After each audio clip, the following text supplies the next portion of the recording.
Hello, hello, hello, and thank you for making the choice to click in to chat with Trina. And I want to say first, happy International Women's History Month to all of you who are breaking the barriers. Today, I'm really excited about the show. I am honored to have Dr. Ella Curry chatting with Trina today. We'll be chatting it up about her book, On the Record, From Whistleblower to Champion of Mental Health Care.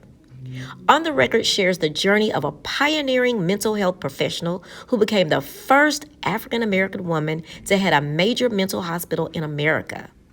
Dr. Curry covers personal details of her youth, of her 63-year marriage, and of motherhood. She acknowledges the support of family, colleagues, and friends as she advanced from post to post. The majority of the work reports the day-to-day duties and responsibilities that Dr. Curry assumed and the staffs that she presided over as a professional in her field. Hello, hello, hello, everybody. This is Miss Trina with Chat with Trina, and I am so excited to be here today. First, let me say thank y'all for making the choice to click in, and then I will tell you who I'm here with today. I advertised a little bit yesterday, but I'm here with Dr.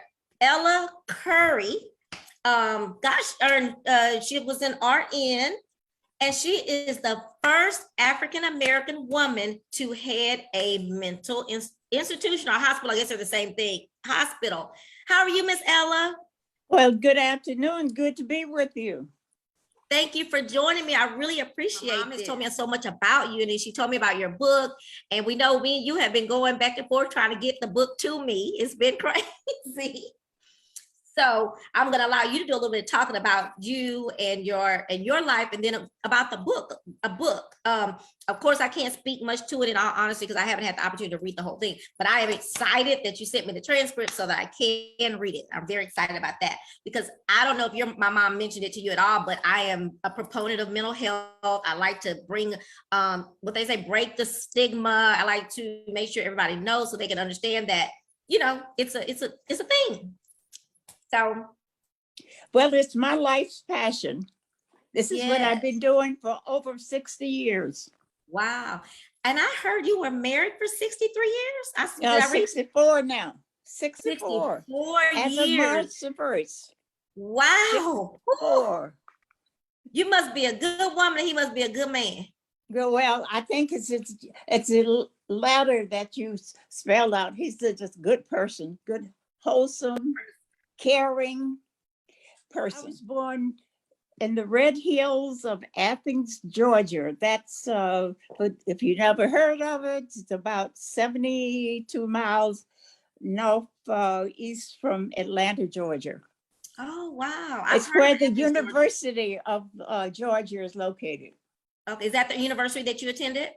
No, I attended the university's hospital school of nursing. At that particular time in the 50s, when I completed my nursing degree, there were not anyone around in Athens that could accommodate me. So they sent me to Augusta, and the accommodations were purely, probably, I guess, not speculation, because they did not have accommodations for African American women. Shame on them. Shame on them. Shame on them.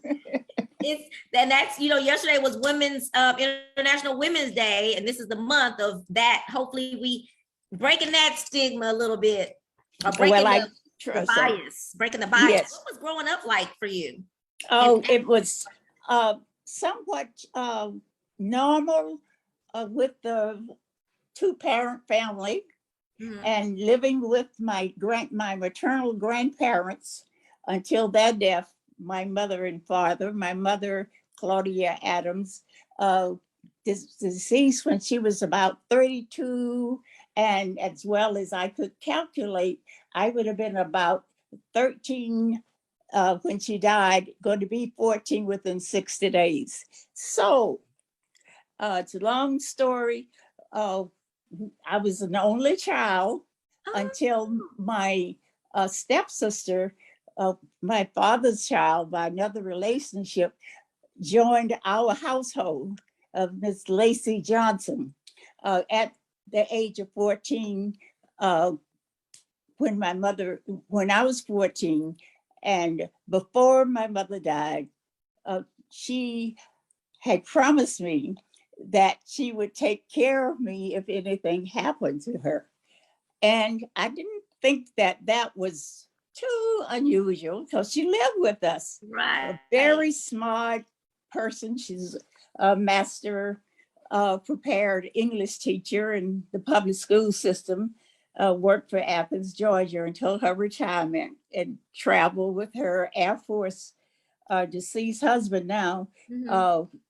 He was a master sergeant in the Air Force. So she went around the world post-career. And it was, I think, very, at the time when my mother died, I was not at home. That was the disaster. I was at my grandparents' home that lived in Milledgeville, Georgia. And a little story about Milledgeville. That was where the state of Georgia had placed persons who were, I would say, diagnosed as mentally insane. In fact, it was called Milledgeville State Hospital for the Insane. Wow. This was in the 50s. And every summer, my grandfather, who was an acting bishop for the AME church, was stationed there. He also pastored the church there. And every Sunday, my duties were to accompany him out to the hospital, to the, quote, colored wards, and carry food and letters from the relatives that were members of the church. And the conditions that were there, just horrific. Wow. And I think that what kind of brought me to highlights something better had to happen for all of our citizens. And I became inspired by that, because at that particular time you had a colored women's ward with only some screens in to separate the colored women from the colored men. And this was, before the day, as we would call it. And I would see situations where the flyers were being accumulated on stickums. I haven't seen any in the last 50 years. About, though. Yeah. And the windows were without screens, but where they had bars on the windows, but there were no screens. So the flies just came in through the bars. And that was unearthly. And we would serve the food in the dining room, and we didn't have tablecloths, so we would have to take newspaper.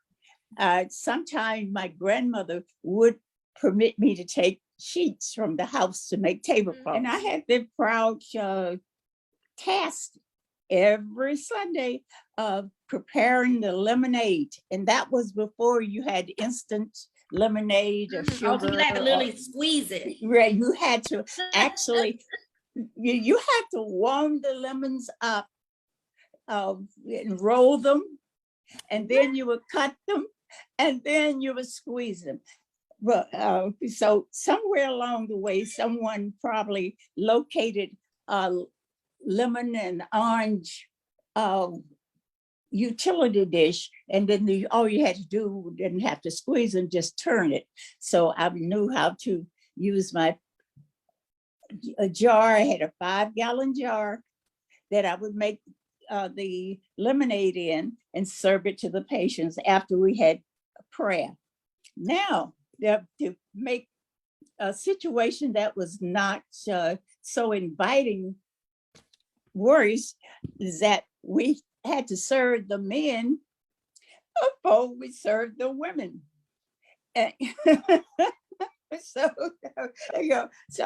we had to wait till the women would wait, and some would be in gowns. Very few had on their personal clothes because they didn't have any clothes. They would have on pajama tops and a hospital robe. And to be in those circumstances and to see that condition, I knew that there had to be something better in a country like ours than that. The majority of the population were white females, and they wanted to come to they hear about the fried chicken that we have there, the potato salad that I my bet they were. grandmother used to make. And that was my first entree to waffles and fried chicken. But they didn't have them as waffles then, they had them as pancakes. Oh. But everyone would look forward to it, and I would read to the group of women and read the sessions from the different verses of the Bible that I thought was appropriate for their situation that they could understand. And I would really feel very appreciated. Without notice, my mother had informed me that while I was there visiting my grandparents, and they were in Athens, Georgia, and I was in Milledgeville, that I would go back to Milledgeville doing her proposed surgery. So she checked in the hospital, and my dad had called and said, she's going to have surgery in 2 days. Okay. And there was a women's health situation with her surgery. And during the surgical procedure, she had a anaphylactic or allergic reaction to the anesthesia and had a heart attack on the table and died. Wow. And I wasn't home. How tragic. So that was, and I said, oh my God, what's going to happen? Then what actually made you decide that you wanted to go into, because I see you were a volunteer for a long time. Oh yeah, I was a volunteer, but I had this experience before I became a volunteer. At our high school, because I was still in high school, you had a work study program. I don't know where they even have them now. They do. Okay, and if you were on the honor roll, you were given the options of if there were volunteers needed, and you could get credit for your volunteer, and you didn't have to go to class. Yeah. So, okay, so you know what choice I made. I made to volunteer. Exactly. The one most students probably did that were able to. So I volunteered at a local hospital, St. Mary's Hospital. And I do have to say that the nuns and Mother Teresa took good care of see that all the volunteers were treated with some degree of dignity, regardless of race, creed, or color. That's good to know. That was in those days really good for me at that time. And during the summer, I could work at the hospital and make a little money because I had been a trained volunteer. I'll never forget if I could ever get. I tried to get it for my book, and nobody knew about the situation at St. Mary's Hospital in Athens, Georgia. The fact that the ward where I was permitted to take mail, flowers, notes, and carry supplies on the white women ward. This is a regular city general hospital. And there was this lady who had been in there for quite some time. And every day she would get a card from one of her good friends, a daily card. And every time I would go take a card to the lady, she would say, now this is her dialect, girly, please open the card and read it to me. And of course I would do that. Then she would say, look, open my dresser over there and bring me my purse. So there was a little coin purse, and she would decide, oh, you did a good job. Here, 2, 3, 4, 5 pennies. And after probably about 3 or 4 months of this, I would say that I did make it up to a quarter. Okay. And believe it or not, they were not in pennies either. You know, it was really 2 dimes and a nickel, but no 1-piece quarter. But I was grateful. But I was grateful.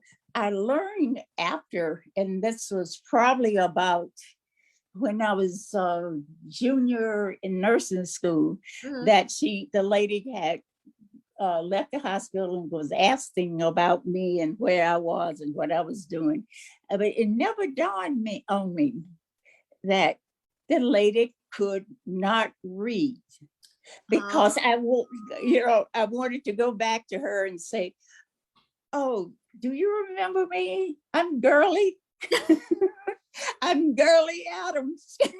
I'm Girly. I'm the one that you gave that little coin, those coins. Right. Yeah. And just but I wanted to go back and say later, "This is Dr. Adams." Yes. They call you the whistleblower. They say that you see yourself as the Angela Lansbury. Yeah. Oh, yeah. I'm trying to read here. It says modify. So you changed the alcoholism program. How were they getting hurt? It shows that they were getting hurt. At first, the fate of the citizens who would have been benefited from the rehab was unfavorable due to the prolonged length of time and capital necessary for their convalescence and healing.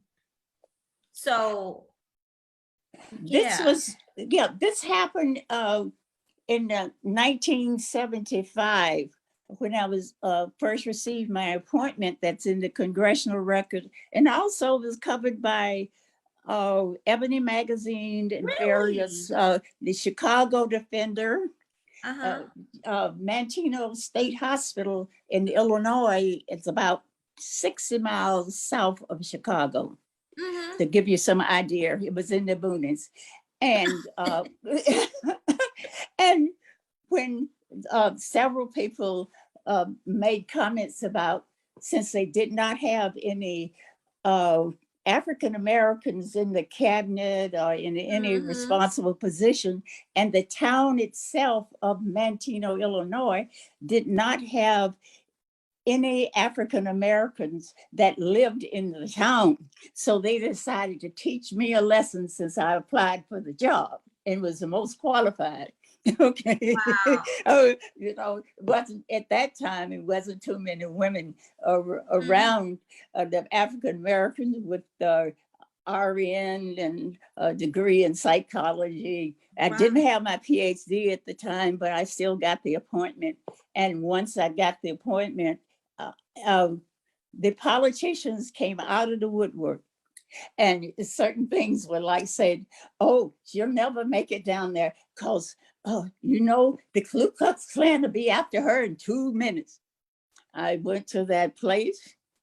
I depopulated it from over 3,000 patients. And when I left 3 years later, we were down to 800 patients, because of my ability to get staff together that were on different, they were like in silos. The social worker didn't talk to the nurses, who didn't talk to the doctor, and the majority of the doctors were, I have nothing against it, were from other European countries mostly, and several of them would have to have a translator because they couldn't speak English. And I saw this as a danger. I said, this is a patient safety issue. Yes. Okay. Real, because by the time you translate medications, et cetera, and you talk to other colleagues that should have a multidisciplinary team, and they had never heard of any of this stuff, that's what was going on. So they called me the would be known now, maybe Inspector General, because I was always nosing around, making rounds, etc. So let me ask you this. So being one, you having to come in and clean up stuff, how did the staff accept that? Well, this was strange. The women were, that's all women, all races, creeds, and colors, were more accepting than the males, because there were the only woman that was ever in the room with the cabinet was the director's secretary. And she was only there to be seen and to take notes, but couldn't say anything. And once I got there and looked at the situation, I made the necessary changes to look more like our patients and the staff who were doing the direct care. Wow.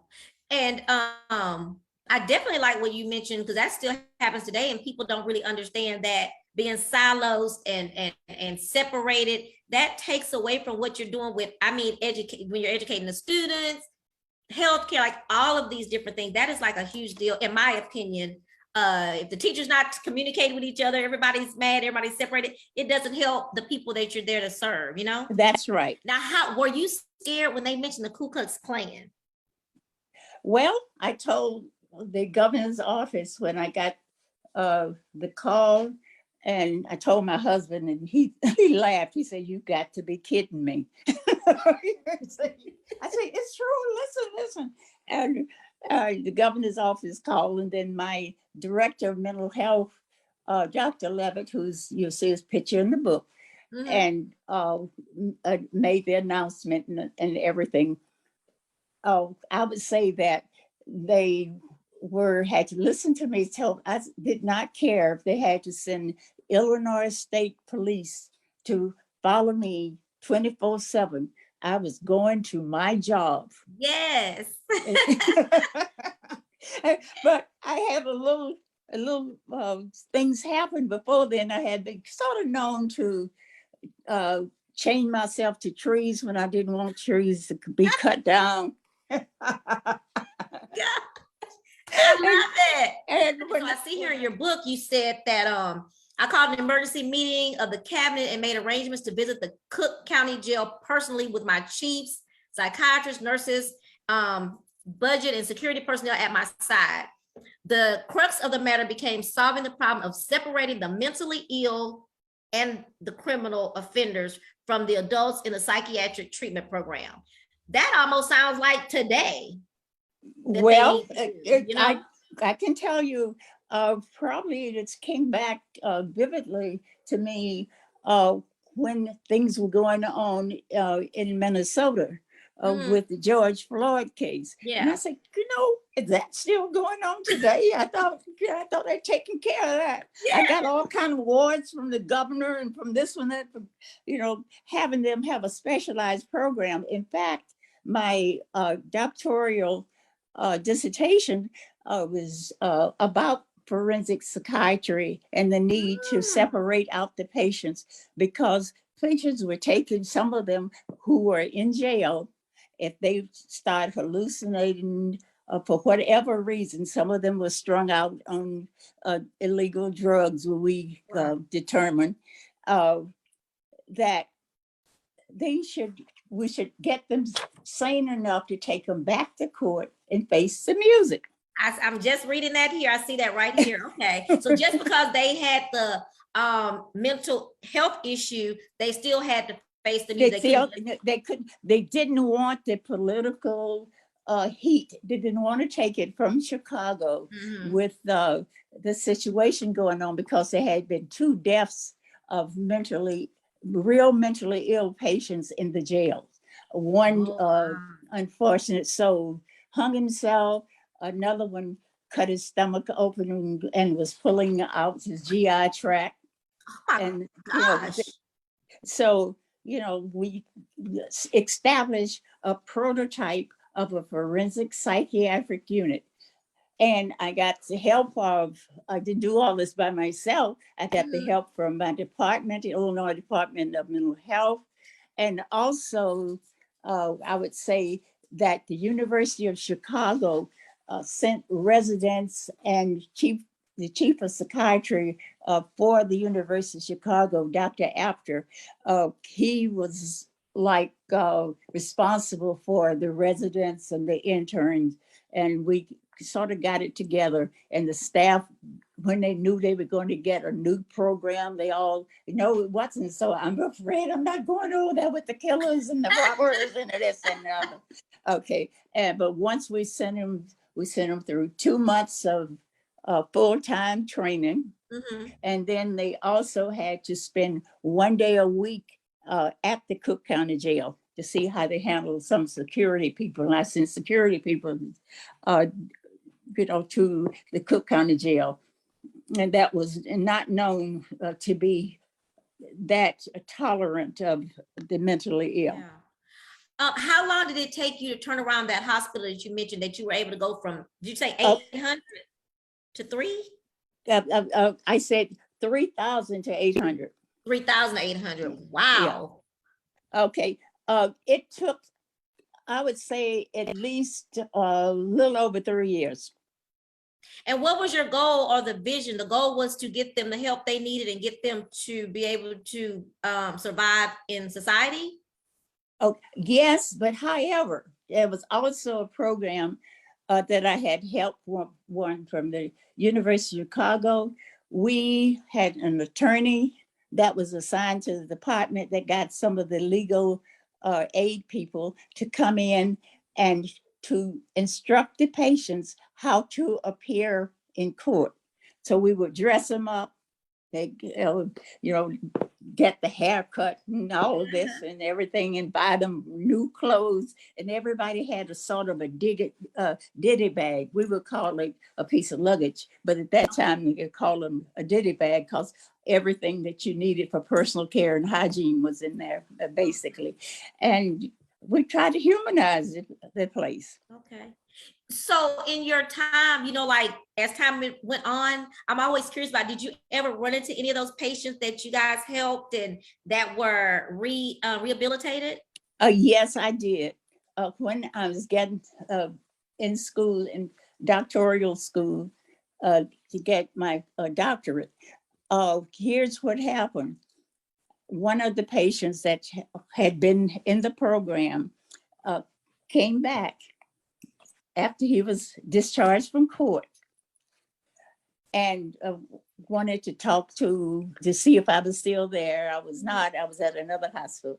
And so I told him about my project and what had happened with the program, et cetera. I had been reassigned to head of half of, I would say, the south side of Chicago, in charge of all that mental health activities in that particular, about 800,000 or 900,000 people lived in that territory. Mm-hmm.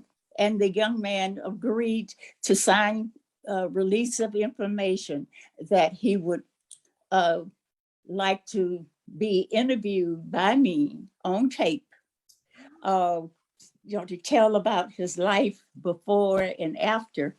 And they would have a group meeting once every 10 days because a lot of people couldn't go home because they were declared criminally insane. So we try to keep things going around the clock and for them. And they did real well. And I know that probably somewhere out there in the boxes in the garage, I kept this. And this was the reel to reel tape. You had probably never seen one in your lifetime, you're too young. They had tape machines that if the tape cut was damaged, you had to splice it, put a little scotch tape on it, and run it back on the reel. That's how I proved things. You mean like those big old things? Oh yes, yes. Yeah. That's I had my own reel of the interview. In fact, I included it with my dissertation. Okay, so he was a part of your dissertation. Yes, yes. Okay. I did interviews group. I also visited the state of Ohio, out from Cincinnati. I think it's Yellowstone, what they call the suburb of Cincinnati, had a forensic program. Okay. I went and I took my vacation and spent a week in Ohio at the Center for Forensic Psychiatry and learned how they operated and left all of my stuff there with them that I thought they could use to improve When you on. left the hospital that you were over, what did you do next? Okay, I had the other, my second assignment was in Illinois. I became the, first I was a sub-region director, the south side of Chicago. Then I became the director of the Tinley Park Mental Health Center that covered the south side of Chicago. Although there were problems, and we read in the book, was that the patients primarily were all from the south side and some from the west side of Chicago. And there was no public transportation between Tinley Park and the community. So it was up to try to have community meetings when I talked about the community placement and different programs for the patients. That, oh no, not in my backyard, absolutely not. It is like the refugee. They're coming after us. They're going to take over, kind of thing.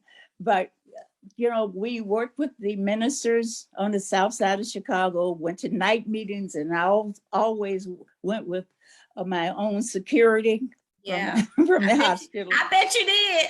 Oh, yeah.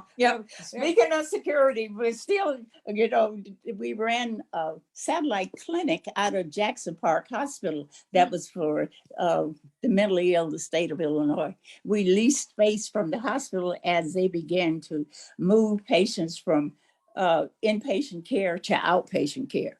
That was a new paradigm. Shifting to outpatient, it was cheaper. They could go home. We didn't have 24/7 surveillance. They'd come back to clinic. And many of them, we had to transport them back and forth to clinic. And what happened during that time you were reading the book was that in my office at Jackson Park Hospital, we had just opened the office and had I guess you would call it open house for the community. Mm-hmm. Okay, the South Side gangs, they're known as the Blackstone Rangers and the Peaceful Nation and the Peace Stone Nation. Several, I think I named them all in my book. Okay. One morning, my staff went to open up the clinic, and I was out at Tinley Park. I wasn't going to the satellite office that day. Mm-hmm. So I got this call, and my secretary called me from Tinley Park, and she said, "You got to get out there. The gangs are taking over. They're taking all your new furniture out of the building and putting it in the middle of Stony Island." Stony Island was like a busy street. It was kind of like FM 1960. So they were holding up traffic and taking all the stuff out of it. And let me tell you, and the situation with them were, I said, the police there, they're there, they're trying to stop them. When you coming? I said, I'm on my way. Okay.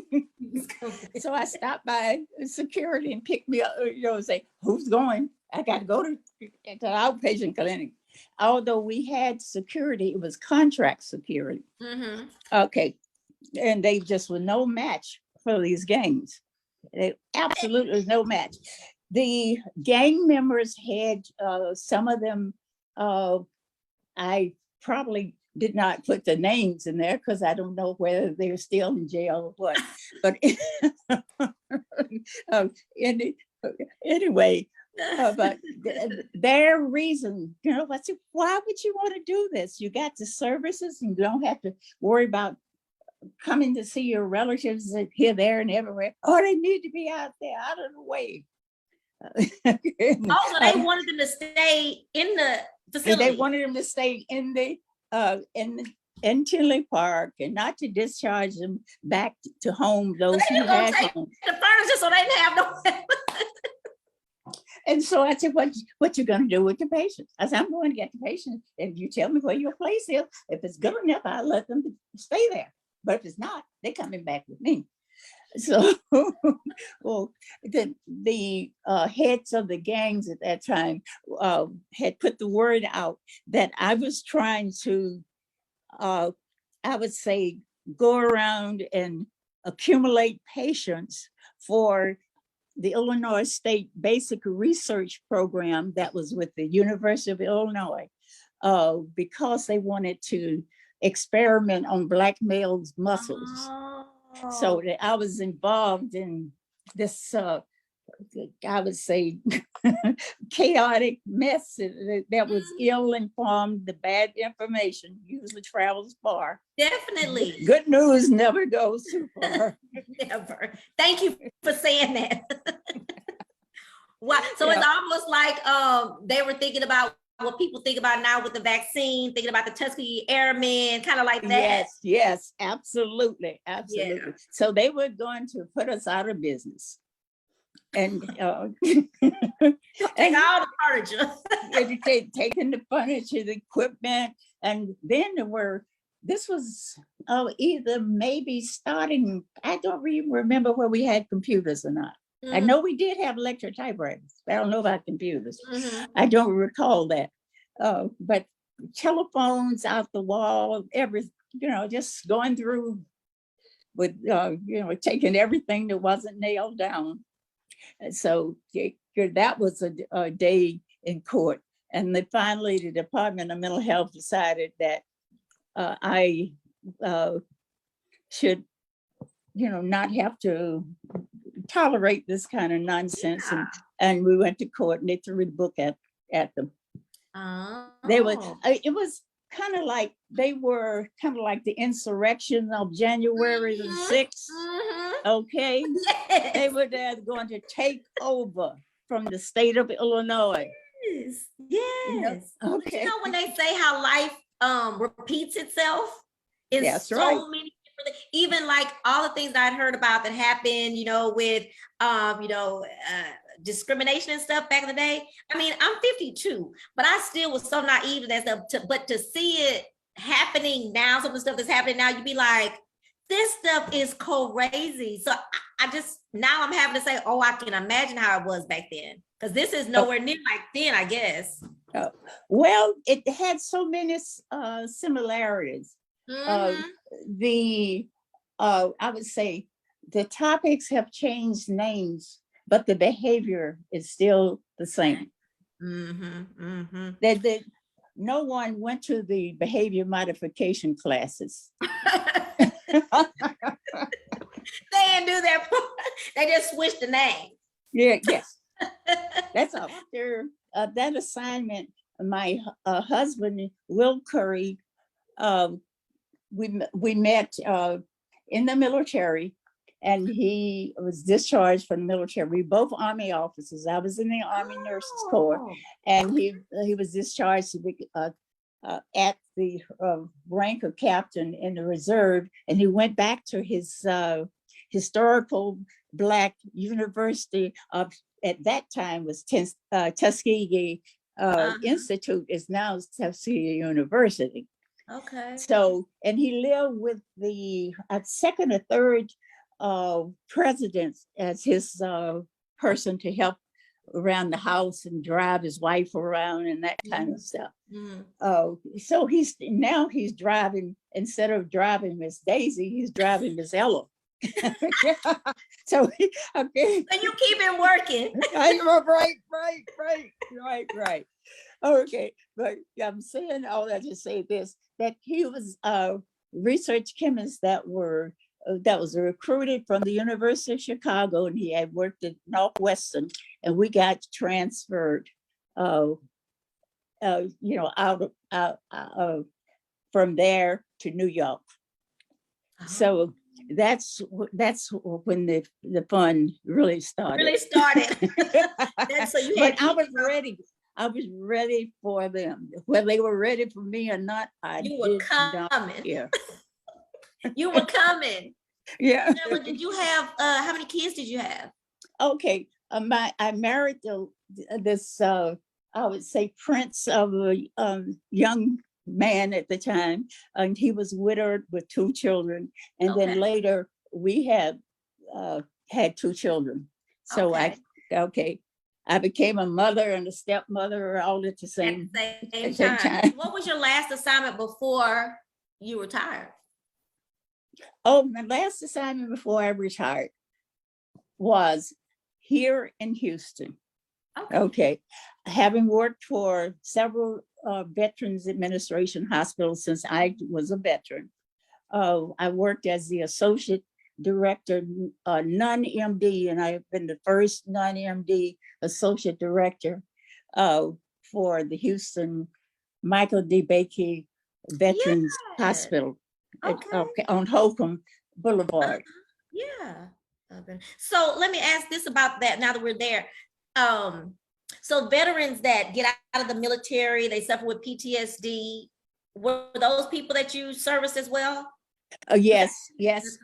Before I was promoted to the director's cabinet, I worked as the director of psychiatric nursing, and I had Houston, Beaumont, Lufkin, Galveston, and Conroe. I didn't have Tomball, but we had drawn up plans for Conroe. But we built the Beaumont clinic from the ground. It's brand new. And the Tomball clinic is brand new.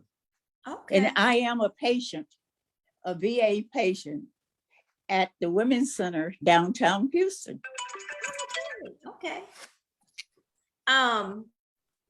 Well, I always wonder about the veterans with the PTSD. Do any of them? This might be a naive question because I don't know. Do any of them ever get better? Like, is that something that can be, I don't know, cured?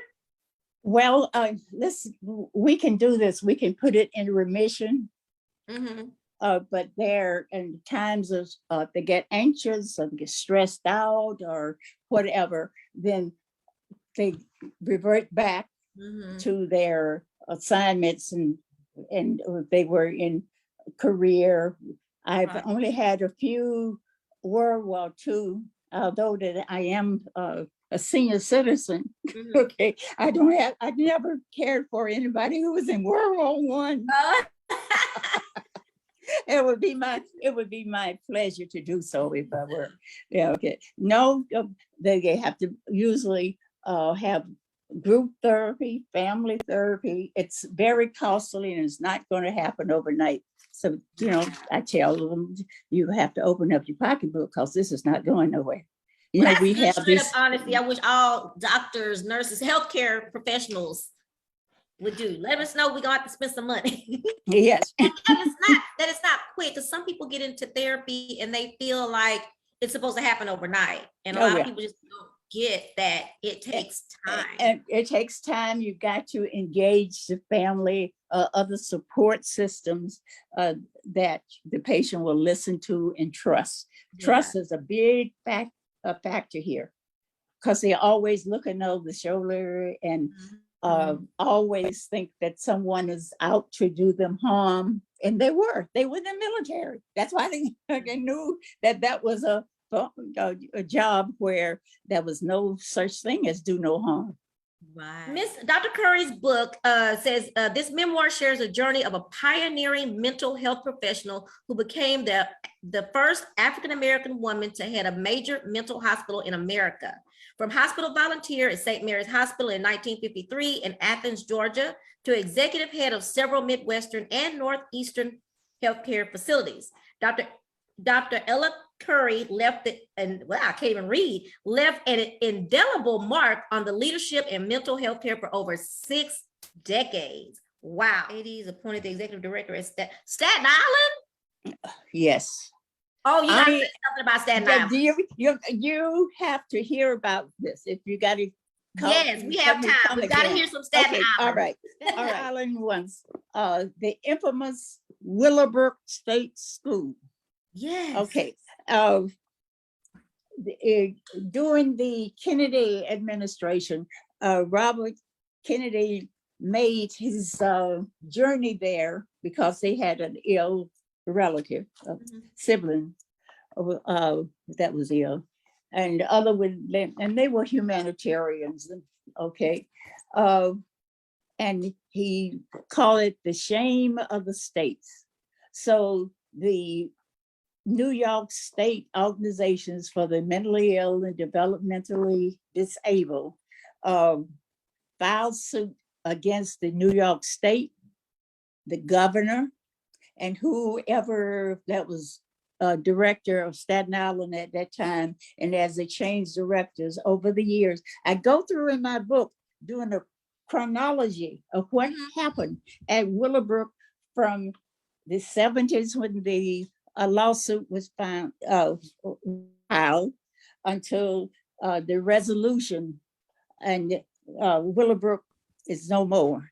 it's Staten Island Developmental Center. It's no more. The patients are all in, thank God, either in other parts of state of New York or in community placements. And I was a big proponent of community group homes. In fact, one of my awards is centered around in Westchester County, where it's known to be a semi-Hollywood of the rich and well-to-do. We had a program that private agencies ran half of the group homes and the state had the other half. So we could monitor what they were doing and give them on the spot training about what should be done with the patients. So we placed the patients in the group home, and the other ones that were, really hard to place, then we sent them to smaller hospitals. Unfortunately, many of them were upstate. I have had my go on TV with Geraldo Rivera in his 2020 days. Oh, yes. Yes, and that's another one I can't find. I'm going to look that up. I do have the pictures. Now, in you'll find in my book, pictures of everything probably I've told you. And the book is in episodes 1 through 10. As I moved from different positions, I put the picture and the awards that I received and what I did to receive the awards. So it's on the record. On the record. Okay. And this is stuff about whistleblowers. Okay. And you have to guess who the whistleblower is. Okay. But most of like this for time, if you read farther along, you will know that the whistleblower was me. Okay. Right. The situation had become intolerable, and I really felt that the best thing for me to do was to leave. And so we reached a situation with the state police that they would put undercover agents in to see what all was going on. And we had security 24/7 at my house, just driving around the neighborhood in New Rochelle, New York. So that's kind of the story. Now, Geraldo came when he knew that some of the parents, precisely the well-to-do, the rich and the well-to-do, did not want their children, because they may have other children who did not know that they had a sibling that were at Willowbrook on Staten Island. So they were on the opposite side. They wanted to keep it, just improve it, but keep it open. Okay. She said, no, the consent decree from the federal government says this, that we have to comply with it. So that's the story. Really, also, we talk about the whistleblower. One of my clients is, I give a pseudo name in the book, was high functioning. Okay. I would say probably about at the third grade, even reading level. Okay. And she had a job that permitted her to go and work in the boutique to size up clothes. And she enjoyed having somebody that looked like her that were in charge of the big house. Okay. And she would do whatever's necessary, would run around and solicit people. They want to send something to the director, and she would bring it over. And every time she said, can I have a seat? I'm tired. And so she would sit down in my office. I said, yeah, sit down till you get your breath back or whatever. And she would tell me all these things that were reportedly happening. So I started staying at work after hours when the evening shift was there, going in early before the night shift left, being very, very visible. Even though there had been murder-suicide on the hospital grounds before I arrived, and this involved 2 employees, but the illegal drug trading and the mob were hand in hand. Gosh. And it's one little story. You can stop me when I'm out of time. I had visited one of my community residences that were in the borough of Staten Island in a group home. And I was going back to the facility. And I noticed that this black car in front of me just shot through the gate, because we had a guarded gate before you get into the place. And so I don't know what happened to me. Okay. No. I decided that I was in charge of that place. And there might be patients or staff or visitors that might get run over. Right. So I took that state car and I followed this guy all the way around to the garage. And he jumped out of the garage and went in the garage, and the door slammed in. And I'd say, I was yelling out there, I'm going to call the security, open up this door. And there was this guy with this, I can always remember this black leather jacket that he had on. He said, little lady, go back to your office, little lady, and find something to do. I'm here to take care of a little business. So the security came over when the security chief and my deputy came over and made sure I got back to my office safe. Here, about a half hour later, the head mechanic came to my office in the administration building and say he had to see Dr. Curry. I got to see the lady. I got to see the lady at the house. So I said, send him in. I didn't think he had a weapon or anything. And I knew him because he was the one who took care of the state car that I'm driving. Okay. So he came in and almost passed out. He said, oh, my lady, Mrs. Dr. Curry. I was Mrs. Dr. Curry. Don't you ever do that again. You could have got both of us killed out there. Oh my gosh. I did. Did you think back later though, Dr. Curry, and be like, what was I thinking? Did you have a moment to think about that later? I later, but at the time,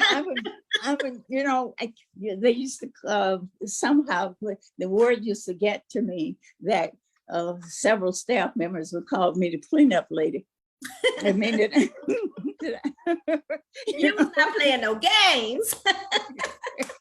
Love it, but I know after you had time to sit and reflect and the adrenaline went away, you were probably like, right. It's all documented and it's in the Staten Island Advance and the court records and everything. I enjoyed this so much. We are going to get together and talk again. But guys, her book is called On the Record, from Whistleblower to Champion of Mental Health Care, Ella Curry, PhD, RN. I want to also say that it is, and I wanted you this month because it is International Women's Month, and I wanted to recognize you, and I want to hear your story.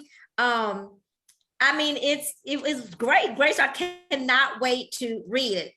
Something else I want to, and then I want to say something. And so my grandmother passed, I think it's been 2, maybe 3 years ago, but you remind me of my grandmother. My grandmother tells when she's talking the stories, you just reminded me so much of her. It makes me think about her today. And I feel so honored. Yes, you do. And I miss her so much. But just talking to you reminds me of the talks we used to have. And it just really thank you for joining my show, but also making me feel my grandmother's spirit a little bit, Well, it's my pleasure. I really think that a lot of people have helped me along the way. And I, really want to recognize the part of my book publisher, Ex Libris, and my editor, Dr. Velma Price Smith, has a book out. She's one of 18 children, and you got to pick up, the book is 3 houses. And she did a marvelous job of, as I pick up the pictures and put this there, and and she's a retired professor of English. Okay. I'm just a cleanup woman. You just clean up. You just clean up everybody did. Look, you ready to jump them and make sure you protected your staff and your people. Absolutely. Yeah, if a job is, you're gonna take your job, you got to do it. You got to do it. Right. And it's fascinating. It's just really good to know that, there are still people like that, but it's far in between that people stand up for their staff and they know that they have to protect their staff. But I appreciate what you've given to mental health. I do. And so I do again want to thank you. I can't wait to read the full book, even though while we're talking, I had time to, read a little bit, but I'm ready to read the whole thing. And thank you. My honor.